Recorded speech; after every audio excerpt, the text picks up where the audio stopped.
All right, I'm really pleased to be back with Senator Joan Lovely from Salem. And Senator, welcome back to MSO. Thank you, Rick. It's really great to be back. I I appreciate tell you, it's great catching up with you in the State House. So much going on. It's been a wild year, and I would like to start with you look like you wanted to say something about the wild year. It's been a wild year. It absolutely has. And, as you probably know, and your listeners know, the legislature stayed in session right up to the last minute on January 6th, where we were then sworn in later that day. Usually we, end our session in the second year on July 31st, and then we go into informal sessions, but we stayed very busy right through the end of December into January when we started that new session to respond to COVID, to respond to our constituents, to provide support. So it's been very busy and we are underway again. The Senate Minority Leader Bruce Tarr was talking about the rules, all the rules you had to establish, and you are the chairperson of the Rules Committee for the Senate and also for the joint session. So tell me a little bit about that, please. So let me just tell you really quickly. I so enjoy working with the Minority Leader, Bruce Tarr. He is such a professional. I learned so much from him. So special shout out to Senator Tarr. And yes, I do have the honor to chair the Rules Committee again this session. And so essentially the rules on the Senate side, of course, we oversee all of the rules of parliamentary procedure for all of our sessions. But also, it's how bills get filed and where bills go into their respective committees. That's what we're doing right now. We just ended our bill filing at last Friday. So about 6,000 bills are being funneled into different joint committees and Senate and House committees, respectively, right now. And so we can get our work underway with hearing those bills. Every single bill has a hearing. And so one of the things about the Senate rules is that when bills get reported out of a committee, say the Public Health Committee, a bill comes out and it needs to, and if it's not a money bill, all money bills would then go to Ways and Means. All policy bills come to Rules. So the Rules Committee is a very busy committee. We have, hundreds of bills that come our way over the sessions into the thousands that we then make sure that they are properly drawn and wait for them to be able to go to the floor for consideration. So it's a very busy committee. You were very busy. I know at the end of the year, at the end of the calendar year, going into January, and a lot going on at the State House. But due to COVID, I'm guessing. You tell me how that worked. Did it have to be done remotely, and how does this work in terms of committee meetings and getting business done? So we did go remotely last March. So March of 2020, when the economy pretty much shut down, we went remote as well. The State House was shut down to the public. Now, when I say that, the State House, by Constitution, the legislature has to be in session every 72 hours. So from that standpoint, it's every Monday and Thursday, there is a session. And so currently those are informal sessions. Last spring, those were informal sessions until we got our IT, our technical piece of it put together. We weren't, like many businesses, we're not prepared for a pandemic where we're going to go remotely immediately. However, we geared up pretty quickly because we do have Microsoft Office in the State House, and we were able to get into the Teams application so we could continue our work.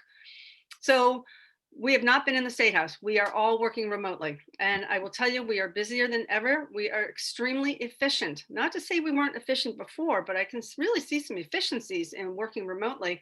And in my case, I gained about 3 hours worth of commute back into my work life. So actually, I've become even much more efficient with that time, but able to use that time instead of sitting in my car going back and forth, my little commute of 15 miles each way to Boston. Can't imagine my counterparts from Western Massachusetts, their commutes. So we've become very efficient again, and we're doing our work. We're well underway. I'm really interested to see what positives come out of this thing when all the dust settles and you get back to some kind of a routine. And it's going to be. I bet some of this stuff will continue. As you say, maybe it's even more efficient by doing it remotely.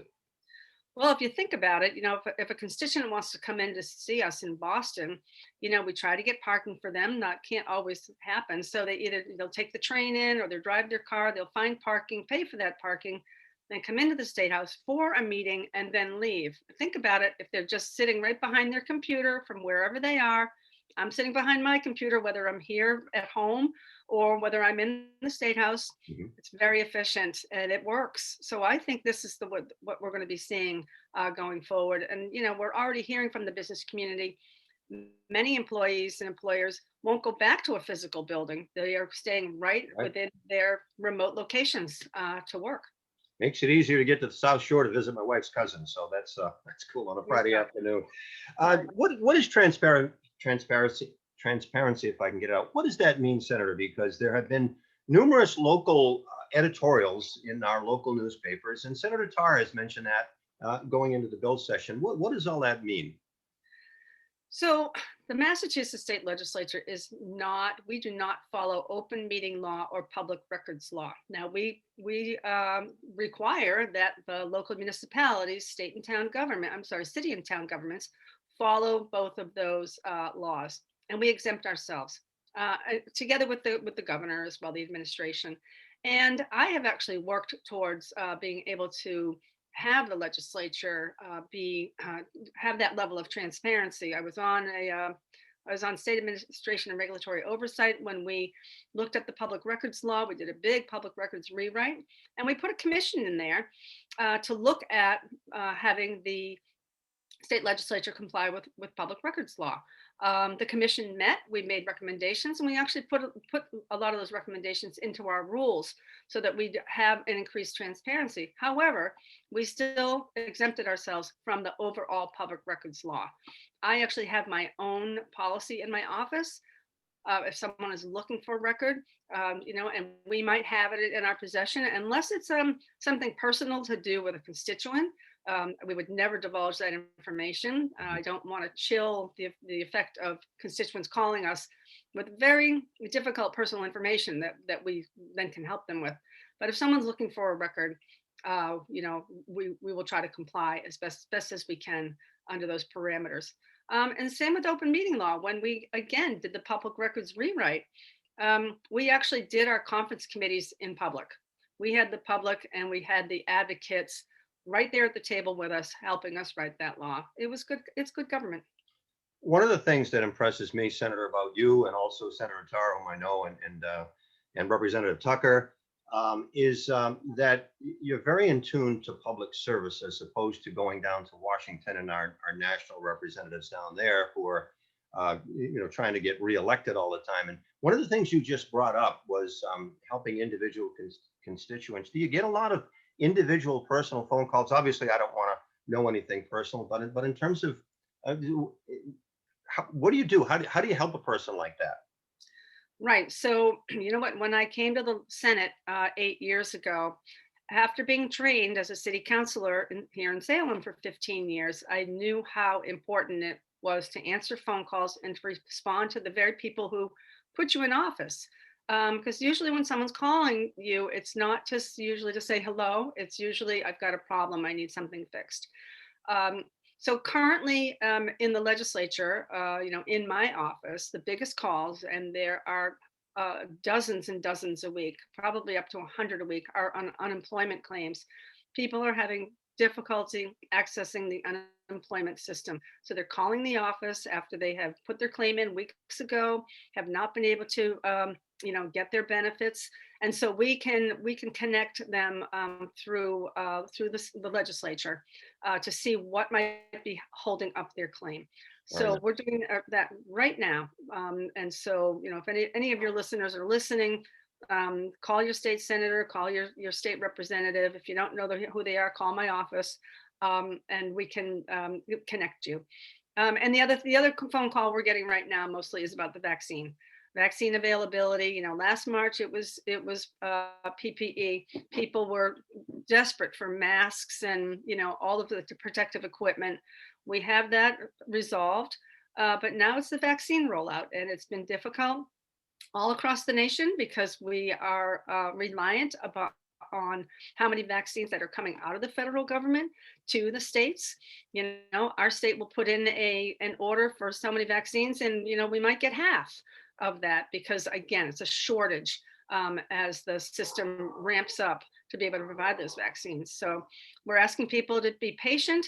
The centralized system crashed just last week. Governor Baker, who I think has done a very, very good job in his administration responding to this pandemic, um, was not happy about it, and so they're fixing the system. I think it's underway now. And so people just again continue to try to get your vaccine appointments. And I'm looking forward to my vaccine. I'm in phase 3. Yeah, I'm way ahead of you in line because I'm way older. So you got to get to the rear. I think overall, I'm being patient, and I don't have that frustration. I think that it was to be expected that we'd have some bumps along the way, and I do expect that things will smooth out and get better as time goes on. But as you say, we just have to be patient and continue to be diligent and do the right thing. Correct. Absolutely. Where I heard the Dr. Fauci say this morning that, we're probably going to be in masks for another year. And to be honest with you, Rick, I haven't had a cold. No, I haven't had the flu. Yes. I get my flu shot, but I haven't even had a sniffle this year. Although I did have COVID. I had Really? COVID. Yes, I did. I had COVID back just before Thanksgiving. I was in for a routine test. I'm testing routinely. And didn't I come back positive? And within a day, I started to have symptoms. I'm so grateful that they were mild compared to some. I quarantined in my home in a spare bedroom. Thank God I had a spare bedroom for 10 days. No one else in my household caught COVID. And I'm just so grateful that I didn't end up in the hospital. Wow. 'Cause Yes. Glad to we hear know that. so many people, yeah, so many Yes. people have had great difficulty. And for those who we lost, it's terrible. And we have lost a complete year. The kids have lost a year of celebrations and all that, and we can talk about that at some point. But I wanted to maybe wrap this up with your comments on the reform bill, the police reform bill in particular, that took up a lot of time and thought in the legislature. And I was very happy back in I think it was August or September, whenever it was, that the legislature looked like it was going to really act quickly and do something very, very fast. But there was a break, and you took your time doing that. I talked with Representative Tucker a little bit about that. Maybe you could enlighten me a little bit about how things went, maybe your opinion of it all. Sure. So the Black Lives Matter George Floyd murder really propelled this into Massachusetts. For us to take a look at this, it's something that the peace officer standards training, the post commission. Um, is something that's enacted in, I think, most of the other states, 40 plus states. And why Massachusetts, why we didn't have it, remains to be curious, but we do now. And what does it do? It actually certifies and licenses police officers, just like nurses or a plumber. You have to have a license, an electrician, a real estate agent. So it professionalizes the profession of policing. And it also goes further to, since you have this license, this certification, that comes with responsibilities and requirements.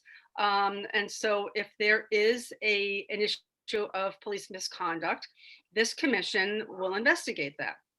I have a law license.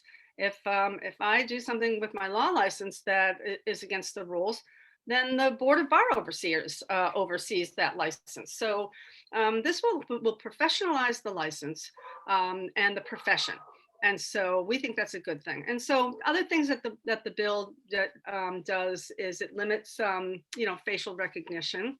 It limits use of force like chokeholds.